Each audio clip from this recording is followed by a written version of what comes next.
Hey everybody, welcome back to the channel. Breeze Comics here, and I have been gone for a while. I know, it's just, school and the holidays, and I actually just went to the comic shop a couple days ago for the first time, about a month and a half. I was trying to save some money for the holidays, and, now that the holidays are over, can use some little more walking around money, I suppose. So I picked up those comics that I've missed out on, and uh, I just really enjoy the escapism, the slight escapism that comics provide to us as fans. And, even though sometimes it involves politics more than we'd like, at least it's something rather than constantly being in a constant state of isms or its that society wants to throw at people. So today we're looking at The Amazing Spider-Man number 12, and I gotta say, I want to say something about the dress. I love the whole entire Stan Lee tribute. He passed away. Still really sad about that. Marvel took the classy route, which in all their books, they've had this little portrait of Stan Lee, and honestly, I would love to have one of those and frame it because he's such an inspiration to me. I'm very grateful for everything that he did for us, honestly, giving us the Marvel universe. And I just like like this new dress. They have Marvel Amazing Spider-Man down here, and they have the price tag on the back compared to the other ones where it's just giant and in the way. It really lets the art speak and really shows the reverence for the late great Stan Lee. Now, this particular issue, I read this after reading a couple of books, and those other books were really good. And then this one kind of it didn't let me down, just like left a bland taste in my mouth because it didn't really give you anything to think about. And yes, it did enhance the story a slight, I would say. But all in all, I fear that there's going to be a slight reboot in the future, or maybe they're considering looking at different team coming in writing this book. I don't know. I do like Spencer writing it. He has brought in a lot of elements from Spidey's history, and maybe on this particular issue he brought back too much. I feel like he either brought back too much to catch people up with, or he's trying to show us, hey, I'm going to reset a single character within the Spider-Man ethos, so that we can go back to the core storyline that we all know, I guess, of Spider-Man. And that honestly involves one of my favorite characters in J. Jonah Jameson. So, this whole entire issue is basically going to be he's more the main character than Spider-Man, which is really weird. But, they clearly say it, like they say it 2 or 3 times. Jonah, this is your story, so maybe the next issue or two will either reboot his character or show us like, hey, he's actually going to continue like this. So if you haven't been reading, J. Jonah is basically Alex Jones. He is, that's who he's supposed to portray it as, but he's really the only ally Spidey has left in the media after his great fall, from basically being multimillionaire to having no job and he's the only one having his back in the public eye. So basically, they go down a memory road. J. Jonah, you see his backstory. His father, um, they say abandoned. I guess we can go with that. I don't know if that's too strong of a word to use, but he gives him to his brother and his sister-in-law, and of course an abusive relationship.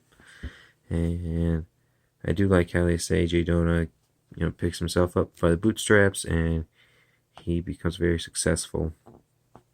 And from this point on, it will catch up everyone. If you do not know J. Jonah's history, you will learn it here, which I do like in a sense, but I'm afraid that Spencer is going to revert him back to what he was, when I currently do like the direction in which his character has right now. So, we go further along. His wife gets shot by a random mugger, and he pretty much collapses in on himself emotionally and focuses on his work. That's what he becomes the editor-in-chief.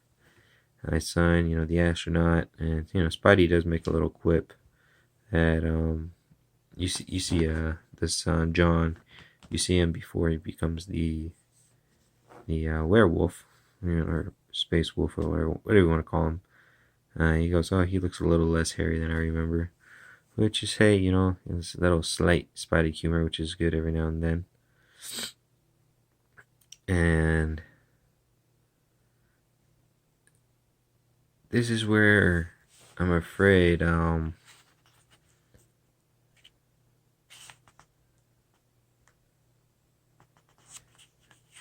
this is where it's all gonna reset. So we get to this part where they reach the end of the line, and he sees his dad, his biological dad, and he sees his best friend die. And then we get to this part where whoever's narrating this, whatever sick game this is, to them is labels him a traitor after partnering up with Spidey and trying to prove like, hey, he's a good guy.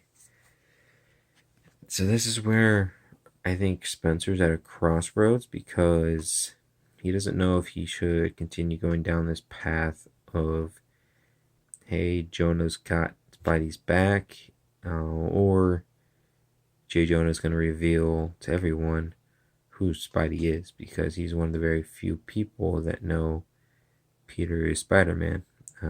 Spidey has said it several times, I trusted you, I revealed my secret to you, and I've always had your back, even when you've practically, he's tried to kill him several times. And they bring in the Spider Slayers and everything, which maybe if you're coming from like my age, you remember seeing all that in the Spider-Man TV show instead of the comics. And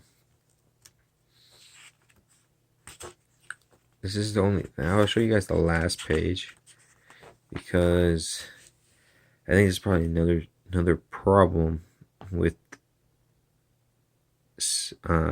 where Spencer wants to go.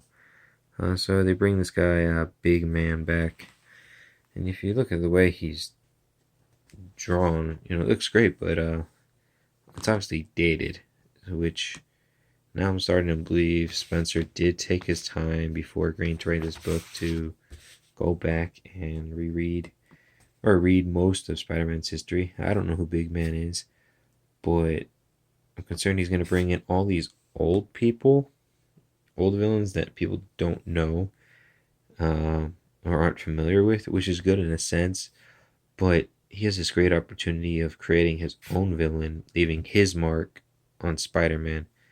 And we all know that some of the greatest villains Marvel has is Spidey's villain gallery. Besides, Doctor Doom, Thanos, Galactus, all the other big famous ones are from Spidey. And that's probably one of the main problems with the rest of the Spider books, especially Miles Morales, in my opinion. He has no villain to himself, and we always see him intermingling with Peter's enemies, which is like, can we get a new villain that's just for Miles, that doesn't take a Spider-Man costume, or isn't connected to him personally, like, like his family or an angry friend, something like that. And that's one of the things Spidey has. He has so many iconic villains. Um, Basically because we all grew up on that TV show, we all read the comics, we all played the games.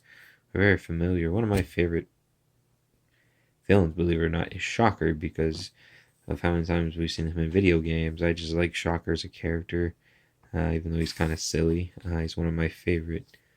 So tell me what you guys think at the bottom, in the comments. If you guys are still reading this book, I do recommend it. Um, I'm just very curious of where Spencer will be taking this, and if you guys think he's going to do a soft reboot in Jonah's character. Alright guys, thank you for coming to the video. Like, comment, subscribe, and tell me what you guys are reading at the bottom. Alright, have a nice night.